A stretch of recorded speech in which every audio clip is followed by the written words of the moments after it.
So I'll try to stay within our time frame here. So I was asked to just talk about some of the data with coronary calcium scoring at this point. It's obviously nicely continuing to evolve. There's still new literature coming out, and we'll have very short order thanks to Leslie Shaw and others, some nice 10-year data, 10-year outcome data on MESA that's working its way through different journals. So anyway, why do we need to move forward? Why would we need something like coronary calcium scoring or other subclinical atherosclerosis? And I think we have our new risk calculator now. It's been validated and criticized more than praised, but it's been out there now for about a year and a half, almost 2 years. Paul Ridker, one of the great critics of this, shows us in the bottom right corner here that we have a great risk overestimation with this model, that it grossly overestimates risk in certain cohorts. And you can see both in women and in men, the expected based on the new risk calculator is much higher, especially in the high risk group, than what we were actually observing in clinical trials. So the potential here is to improve risk stratification, to better target therapies, and obviously one of the ways that we can potentially do this is through coronary calcium. So coronary calcium was first really proposed as a screening tool by the societies in 2005 with American Heart Association guidelines, given a 2B recommendation in 2006, again in 2007 with Bill Greenland's paper, and then this paper in 2010, based on evolving evidence, moved coronary calcium up to a 2A recommendation, focusing on intermediate risk, low intermediate risk, and diabetes, persons with diabetes. The ACC, I'm the author of the new guidelines for the ACC for diabetes, and we will be readdressing this 2A recommendation and republishing this 2A recommendation for persons with diabetes for coronary calcium, hopefully due out early 2016. So the Europeans came on board in 2012 with a 2A recommendation. Coronary calcium should be considered for cardiovascular risk assessment in asymptomatic adults with moderate risk. And then in 2013, coronary calcium, while many consider it a step backwards with a 2B recommendation, the reason for the 2B recommendation was to keep it parallel with the 2010 guidelines, because in 2010, low intermediate risk, 6 to 10%, was a 2B recommendation, and they made it parallel to that recommendation for low intermediate risk. However, the benefits of putting forth this calcium as a second line test now after a risk assessment in the most formal guidelines we have in these ACC/HA guidelines for risk assessment is that now the U.S. Preventive Task Force is going to be addressing this. And if they give it a thumbs up, then it becomes a mandate for all insurance companies to cover. So it's actually a very positive move for these four things: family history, HSCRP, calcium score, and ankle brachial index testing. And their guidelines stated that calcium is likely to be the most useful of the current approaches to improving risk assessment. So we have I think a nice step forward actually in 2013 from both the guideline standpoint, making it more broad and more widespread, but more importantly, moving it closer to universal acceptance. They defined high risk, and I think this is incorrect, but they defined high risk as a calcium score greater than 300 Agatston units, or 75th percentile for age, sex, and ethnicity. And I've already demonstrated that the 75th percentile doesn't work as well as absolute cut points, and MESA has strongly demonstrated that a cut point of 100 would make you high risk. So I think for both reasons this is incorrect, but this was Phil Greenland, who is the only calcium person represented, or the only imaging / general cardiologist represented on the committee. Oh, they just got usurped by our something. It's not me. There we go. That was actually from Denmark. Oh, all right. One of our Anyway, so, but anyway, and then low risk is anyone with less than a 300 calcium score. So this actually really puts many, many people in a low risk category that I think would be potentially detrimental. Calcium score above 100 is pretty high risk. Well, what's the evidence that calcium score is the best? Why would the ACCHA guidelines put it forth as the best? And it comes from multiple population-based studies. This is from MESA, published in JAMA by Yeboah and Phil Greenland, looking at many different stratifications. It's a little bit small on the right, but the blue line expressed here is Framingham risk, and obviously anything that improves the area under the curve will improve discrimination and risk stratification, identification of true cases. And you can see that carotid intimal thickness didn't do much in this study. Brachial flow mediated dilation didn't do much. CRP didn't do much, and I'll go through the numbers in a moment. Family history didn't do much at all, and ankle brachial index didn't do much. All of those lines lie on the line here, or very close to the line, for both heart disease and on the right, cardiovascular disease, including stroke. The only one that really moved the line significantly was coronary calcium scoring, and it actually moved it dramatically. It went from 0.62 to 0.78. And as Sanjay can tell me better. I'm sorry. Yeah, we have a question. So none of these, well, there isn't calcium alone, coronary calcium alone. Right. Was that analyzed? It was not. They wanted to say that we should be doing it with Framingham alone, and then, or should we be adding something to it? So this has been Yeboah's approach. We will be demonstrating, I have a paper coming out of Mesa with the 10-year outcome data. This was 7.8-year data. That will look at calcium alone and try to add Framingham to calcium futilely, and then showing Framingham and adding calcium at 10 years. So we will have calcium alone. So Matt, if I can add, please. if you just do calcium alone, the area under the AUC risk is about 0.74 for hard coronary heart disease events. It's 0.76 for cardiovascular disease events. There you go. So much better than Framingham alone. Thank you, Sanjay. And then these are the numbers. This is the improvement or net reclassification, a little bit of a different approach, but this is the NRI and how well it moved people. And these were patients who were in the group that would potentially benefit from 1,300 intermediate risk patients. And you can see the net reclassification for brachial, ABI, HSCRP, fairly modest, gets better with family history and IMT, and of course a huge net reclassification index. Almost two-thirds of patients, 0.66, got reclassified by using a calcium score. So dramatic data showing that we can move people higher and lower. I'll show you how they move in a moment.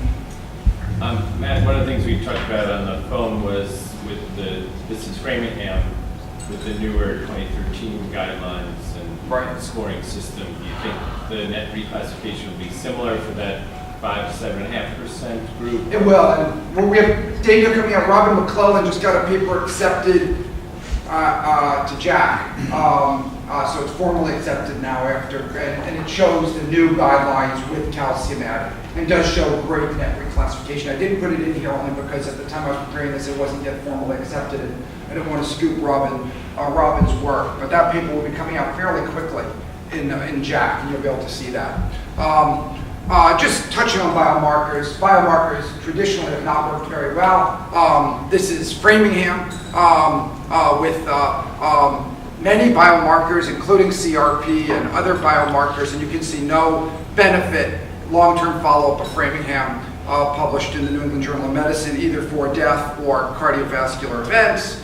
And just to show you that small but positive incremental value of a test like C-reactive protein, which is one of the 4 markers that were proposed, This is in a very large studies, 100,000 patients. You can see the ability to improve the area under the curve is quite small, but it is statistically significant at 0.004 improvement. So we're talking about a 0.2 improvement compared to 0.004. So this is about 50 times less powerful improvement in the area under the curve compared to calcium score. And Mike Blaha did a nice job of looking at the two. This was at 7-year follow-up, but you can see the number needed to treat with CRP alone was 549 if the calcium score was 0, and dropped to 24 people needed to treat with a calcium score of 100. So when calcium is added to C-reactive protein, it improves the stratification of patients by 20-fold. And it did not work the other way. He tested it the other way. And when CRP was added to calcium, there was no improvement in reclassification or stratification. I only put this slide in because Dr. Min is going to be talking to us a little bit later about using lung scans as a source of calcium scoring. And there is actually a growing and pretty robust data set.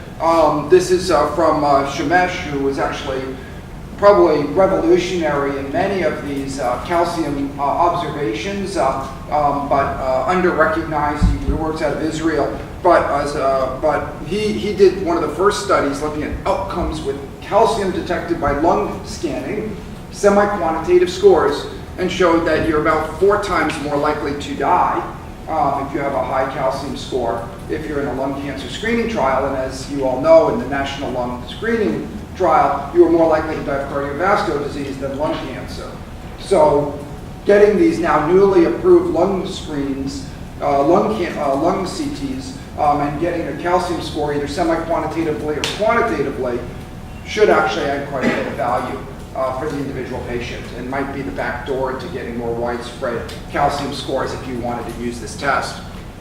The 66% reclassification in MESA was parallel to other population-based studies. This is the Heinz-Nixdorf recall study, intermediate risk.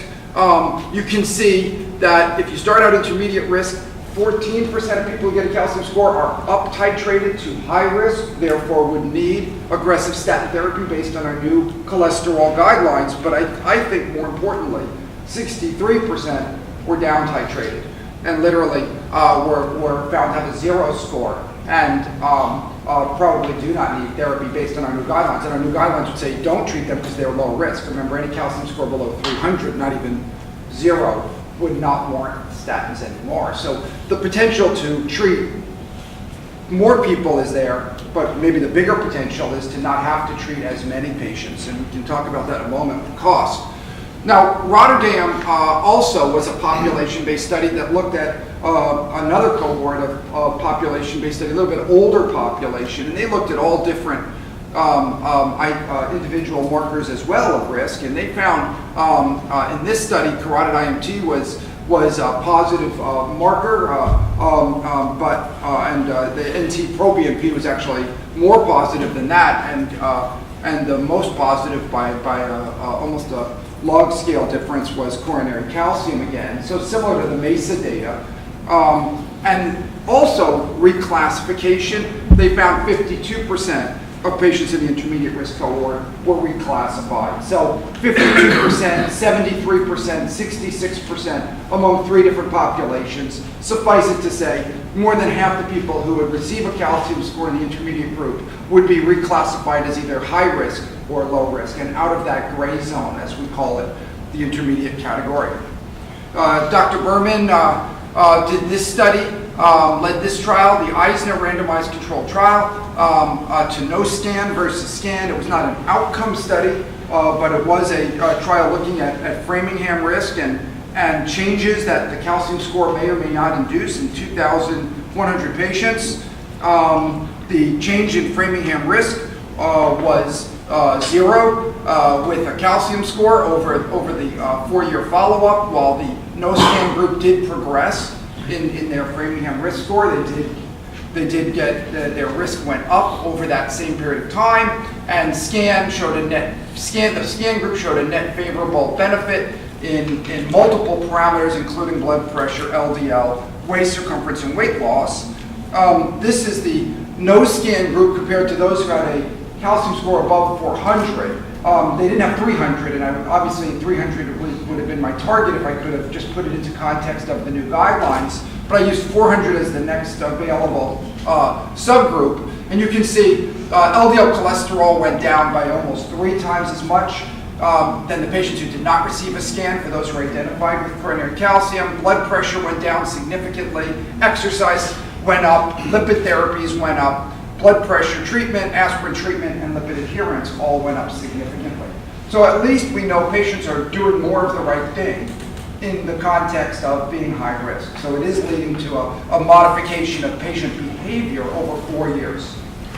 What were what kind of feedback was given to treating physicians in Eisner? Well, that's a very important question, and that is something that actually weakens the results of the trial. What happened actually, we negotiated, perhaps not strongly enough with our IRB, and determined that at the time of their scanning, they would have only an anonymized report. The patient's name was not even on the report. And the patients reviewed the scan results with a nurse practitioner at a single visit. By the way, this was done in conjunction with Dr. Nathan Wong and with Dr. Mathew Budoff, the trial. And particularly my colleague, Dr. Alan Brzezinski. The patients were, the trial was discussed with the patients. The results were shown to the patients, so they could see the calcium in their arteries if it were there. And then the nurse practitioners counseled them about the possibilities of improving risk through diet, exercise, and medication, and would recommend discussing with their physician. There was no contact directly with the physician, and it was recommended that the patients would take their report into their physician. So the answer to the question is there was very little instruction about subsequent therapy. There was an anonymized report, and there was a single contact with the patient at the time of scanning. And given all of that minimal direction for treatment at the time of scanning, we feel that the results are actually quite remarkable in that they were as positive as they were. Thanks, Dan. So can I ask a question? I thought in the scan versus no scan group, there was not any discernible difference in the adherence. I think it was about 86% in both scan and no scan, which was the primary comparison groups. No, actually there was a significant lipid improvement. It was borderline. It was like 0.046 or something. It was That's only in the more than 400 cutoff. But No. in the scan versus no scan. No, that's in the no scan versus no scan group. scan So versus. the scan group versus the no scan group, they had a significant difference. And then what Matt is showing at this slide is that as the calcium score increased, the degree of difference between the scan and the no scan group was much more marked. I'll pull it up, but I think there was a borderline improvement with lipid adherence. We have other studies right here, and then cost. I just think this is really important, especially given that the study was done in Beverly Hills, where cost containment may not be as well known, or maybe not as sought after in some of these doctors who might have been treating these patients as others. But if you look at the patients who get a 0 score, this is compared to the zeros, which was more than half the cohort. You can see actually costs went down. Costs went up for those patients who had positive scores, and the overall cost was fairly neutral. But literally driving down both procedural costs and medication costs for the 50% of people who had no coronary calcium. So as we think about this broadening of the guidelines now, looking at targeting below 7.5%, or in other words, targeting even a lower risk, the number of zeros will be greater, and the potential for cost savings will be even greater in the overall population. Because we're going to find more and more people who do not need therapy and therefore have less follow-up testing, whether it's treadmill, nuclear, or whatever else, as well as less prescriptions. But Matt, there have been a few studies done in the area of IMT and plaque. It's not a matter of whether a test is good or not. It's a matter of human nature. When they and the studies that have been done in this area in ultrasound have shown that irrespective of whether the patient were randomized to the test or not, or the test was abnormal or not, just the act of having the test, more care, actually made the patients more adherent. But the result of the test actually did not make a difference. It did make a difference in the physician behavior of prescribing lipid-lowering medications and ACE inhibitors and aspirin. And so the reason I'm mentioning this is because when we talk about the potential trial design, we have to keep this in mind that if you want to show that this strategy improves patient outcome, you've got to have a very dedicated program with multiple interventions with the patients once they've had a test to make sure that there is adherence. That's just human nature. Right. And I think, having said that, and I agree with you, this was 4-year follow-up with only one point of contact, and there still was a push towards better behavior. But I agree with you. We need, and whether this is patient behavior or physician adherence and physician pushing them the right direction is something that I've discussed this in depth with Alan Taylor, who feels it's all physician behaviors that change and not patient behaviors that change. Regardless, more people are on the right therapy, so I don't really care whether it comes from the doctor or the patient. I would love it to come from both, obviously. So let me just quickly finish up. I know Mort wanted to keep us in some type of timetable here, and I'll accelerate here if I can. This is the only randomized trial of outcomes of coronary calcium versus using coronary calcium as a baseline to randomize patients to either statin or no statin. And unfortunately, and for many reasons, it ended up being slightly underpowered. It was only 1,000 patients. This is exactly the same design as the Jupiter trial with exactly the same endpoints. And Jupiter was rosuvastatin versus placebo using CRP, but Jupiter was 17,800 patients. This was 1,005 patients. So a dramatically different scale. The results, having said that, are almost exactly the same. In other words, the introduction of a statin to an at-risk group over placebo improved outcomes almost remarkably identical in both trials. The power was different because of an 18-fold increase in improvement in Jupiter. And if you look at the patients with a score above 400 again, closest to our 300 cut point that we are now faced with the current guidelines, there was a statistically significant improvement, and the number needed to treat is the lowest of any preventive trial ever done. Okay, there is no study ever done in statins where the number needed to treat gets down to 16 for primary prevention. So if you want to be effective with statin therapy based on this trial, you would need the least number of patients to treat patients, the least number of people to actually add a statin and see one less heart attack or death. Much better than the CARDS trial in diabetes, much better than the Jupiter trial number needed to treat of 50, and much better than the ASCOT trial, which was 3 cardiac risk factors, where number needed to treat was 93 people. So this is a dramatic improvement in risk stratification and identification of an at-risk person. Do you know what the number needed to screen was? So, to get that, the number needed to screen in this trial was exactly 1 in 5 because they took the top 20% of scans.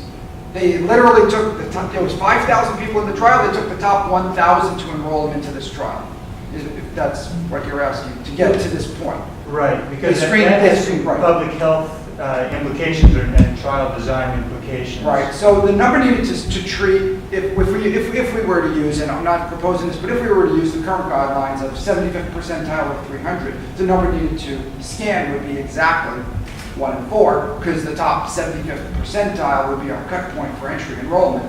So the math is quite easy, if you want to do that. Now, if you want to say I want a population of 400 patients, I could look at MESA, but the number needed to scan would be, if we just did everybody population-based, it would probably be on the order of 1 in 10. So you'd have to screen 10 times as many people to get scores of 400, and I would never propose a trial where 400 was the entry criteria for the trial. Okay. Yeah. But isn't it true that in majority of coronary calcium studies, about 40 to 50% of people have a calcium score of 0? If you took the population. 50%, yeah. So if In you- Mesa, 50% had 0. So if you are talking about how many patients are needed to get to that number, how many would you screen? Given the fact that 50% have a coronary calcium of 0, and even if you base the cut point as greater than 0 versus greater Right, than you'd have to 0, screen 2 people to enroll 1.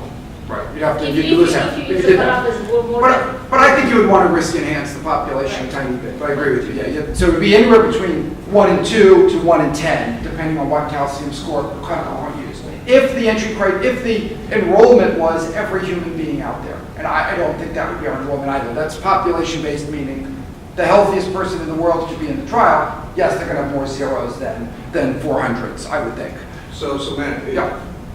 you're assuming that the Mesa population is representative of the U.S. general population? It is our best foot forward that it is. Well, some people argue that it may be a lower risk than the general population. It probably is lower risk than the general So, population. Are there other cohorts which are more representative of the U.S. population where the prevalence of CAC 0 is 50%? So my screening population, we did 25,000 patients that we published with outcome data. We also had almost 50%. And these were patients with traditionally some risk factors being referred. That 50% number is very persistent. It's in almost every large-scale trial. It was in the Eisner study. It was in my 25,000 cohort. It's in Mesa. About half the people we scan, asymptomatic, have scores of 0. If you get to diabetes, it goes down to about 30% 0 rate, but it's still there.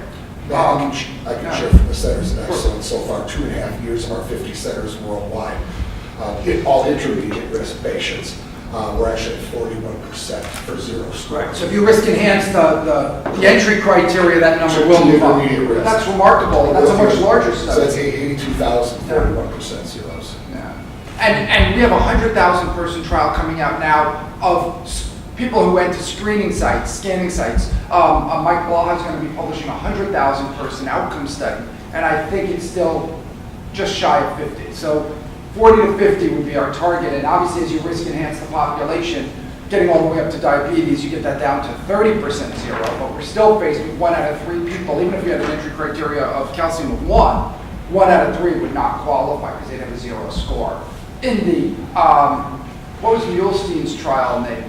Factor 64. Factor 64, high-risk diabetes, 38% had 0 scores. High-risk diabetes, obviously not high-risk diabetes, but don't tell Brett that, but 38% had 0 scores. So a remarkable number of people still in our U.S. population have scores of 0. Sorry to interrupt, but in the Mesa population, what was the percentage of women with 0 score?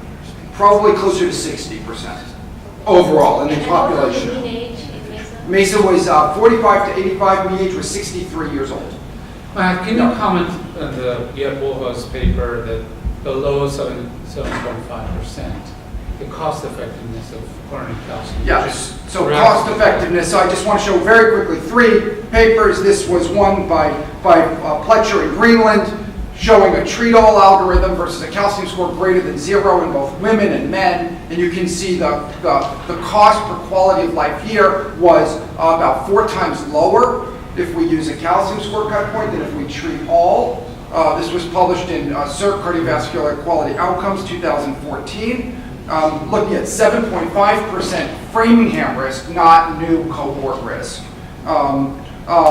This is Mesa. This is a paper in PONE, PLOS 1, looking at 3 cohorts from intermediate risk, ATP3 algorithm, where, again, not the new cohort, but ATP3. This was published in 2014 by Pontone, and looking at if they met criteria for statins, they would be put on therapy, or if they would be put on therapy if they were a treat-all, or if they got a calcium scoring for a calcium score above 1 or above 100.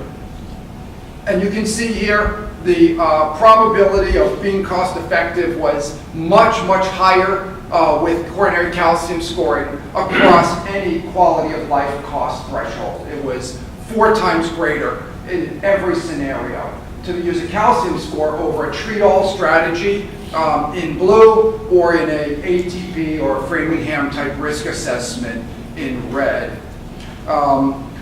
Finally, just the power of adherence. Dan touched on it with the Eisner study. We have a lot of cohort studies now, including PAC. There have been 15 trials, 3 randomized trials and 12 observational studies. 13 of 15 showed significant improvement in adherence with statins. We have data out to 7 years now showing improved adherence. Alan Taylor in the PAC trial, young, healthy, army-going men, were 7 times more likely to be on a statin and aspirin at the end of the trial if they had a positive calcium score. We looked at things like aspirin, diet, exercise. We even have a new paper out on weight loss that just came out showing that patients over time are more likely to lose weight with a calcium score. This was only a 1 point of contact, so again, probably physician motivation built in. This is Alan Taylor's work showing that at 6-year follow-up, aspirin or statin on the left, aspirin on the right, you are more likely to be on both if you had a calcium score above 0. And this was a young, healthy, 41-year-old age population of Army personnel, military personnel. Number needed to treat, we talked about already at 16 in the St. Francis trial. If we model MESA, the number needed to treat for calcium score above 100 is 24. It was it was 30 in the outcome data from St. Francis. If you look at a calcium score of 100, it's 24 in MESA. So the number needed to treat is still multiple factors better than either Framingham risk, high risk cohort, or diabetes, or CRP.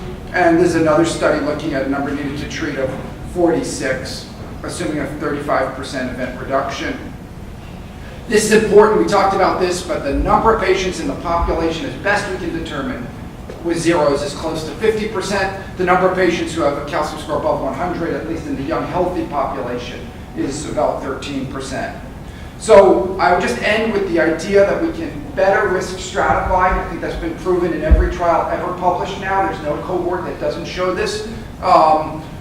We have an opportunity to not treat about 50% of patients, even if we think a calcium score of 1 is a bad thing. We can save statins in 50% of patients, and that might have good implications both for cost and for long-term compliance when they actually do need to take their statin and they haven't been on it already for 8 years and tired of taking it now.